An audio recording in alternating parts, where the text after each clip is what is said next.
প্রিয় দর্শক মণ্ডলী, আজকে আমি আমার ছাদ বাগানে এসেছি, বাংলাদেশ থেকে বলছি।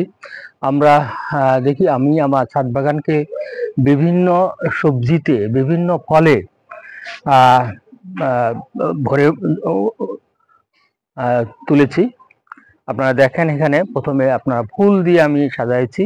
এখানে ফুল আছে, এক এক প্রকারের ফুল, ওইখানে আর এক প্রকারের ফুল আছে, আপনারা দেখতে পাচ্ছেন, যাওয়ার দরকার নেই। হ্যাঁ, ফুল আছে, ওই ফুল, এই ফুল আছে, আরো ফুল আছে। এই ফুলগুলো দিয়ে আমি সাজিয়েছি। সুতরাং আমরা কেন ফুল দিয়ে সাজিয়েছি, আপনার এটা জানেন আপনারা যে flower is the food of mind. মনের খাদ্যই কিন্তু ফুল। ফুল আপনাকে আপনার মনের প্রশান্তি ঘটাবে।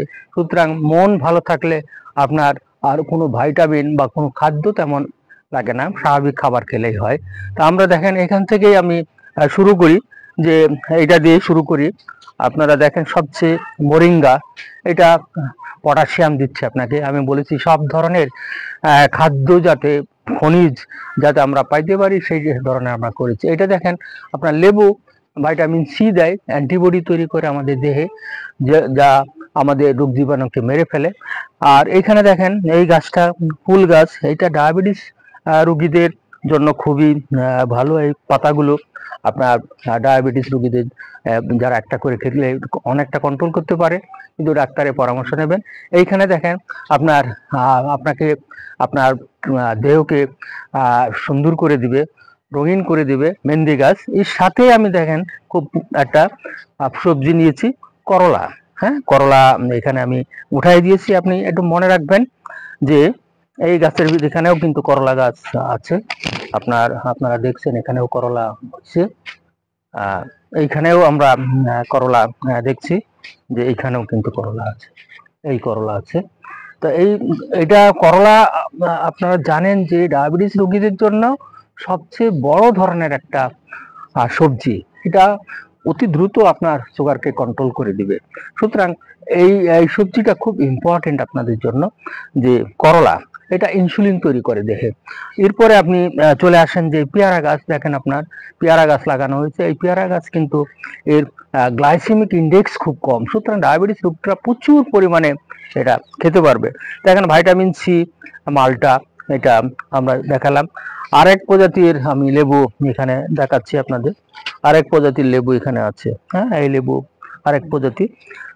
সে প্রত্যেকেই কিন্তু ভাইটামিন সি দেয়, প্রত্যেকেই কিন্তু ভাইটামিন সি দেয়। ওইখানে দেখেন, আমরা দেখছি যে এটা আমড়া গাছ। এই আমড়া গাছ ভাইটামিন সি দেয়, কিন্তু অধিক ভাইটামিন সি কিন্তু ডায়াবেটিস রোগীর জন্য ভালো হলেও কিডনি রোগীর জন্য কিন্তু ভালো নয়। আরও পেঁপে গাছ লাগাইছি আমরা। পেঁপে আপনাকে প্রচুর পাকা অবস্থায় ভাইটামিন এ দিবে। সব ধরনের ভাইটামিন আমি কিন্তু এখানে তৈরি করে রেখেছি। পরে আপনারা দেখেন, ওগুলোতে আছে, ওখানে বেগুন গাছ আছে। আমরা বেগুন গাছও, ওখানে বেগুন গাছ আছে, বেগুন গাছ। হ্যাঁ, আসো। হ্যাঁ, হ্যাঁ, বেগুন গাছ। এই বেগুন গাছটা কিন্তু আয়রন, প্রচুর আয়রন, আপনার আয়রন ডেফিসিয়েন্সি কমাবে। তারপরে দেখেন, এই গাছগুলো আমরা এখানে জাস্ট একটু উঠাই দিয়েছি।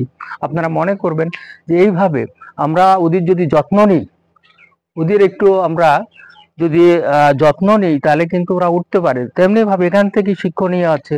মানব সমাজে আমরা কিছু কিছু মানুষ আছি, যারে কাউকে যদি একটু উঠাই দেওয়া যায়, তাহলে কিন্তু সে জীবনের অনেক পথ দৌড়াতে পারে।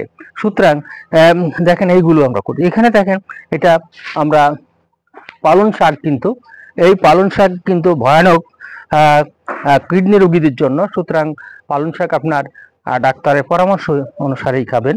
এই দেখেন, কচু শাক। কচু শাক প্রচুর পরিমাণে আপনার ভাইটামিন, বিভিন্ন ধরনের ভাইটামিন আছে এখানে। আমরা বড় ভিডিওতেও বলেছি, বিভিন্ন ধরনের ভাইটামিন, সব ধরনের ভাইটামিন এখানে আছে, এবং প্রচুর পরিমাণে ক্যালসিয়াম এবং প্রচুর পরিমাণে আয়রন আছে। সুতরাং ক্যালসিয়ামের ডিফিসিয়েন্সি, আয়রন ডিফিসিয়েন্সি এটা কিন্তু দিবে।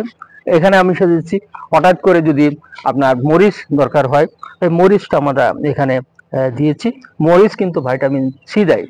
আমরা এখানেও মরিচ, এখানেও বেগুন গাছ, এইটা আমরা এইভাবে সাজিয়েছি এখানে। আর আরেকটা হলো যে আমরা ফুলে ফুলে সাজিয়েছি। ওই ফুল গাছ আপনি দেখছেন।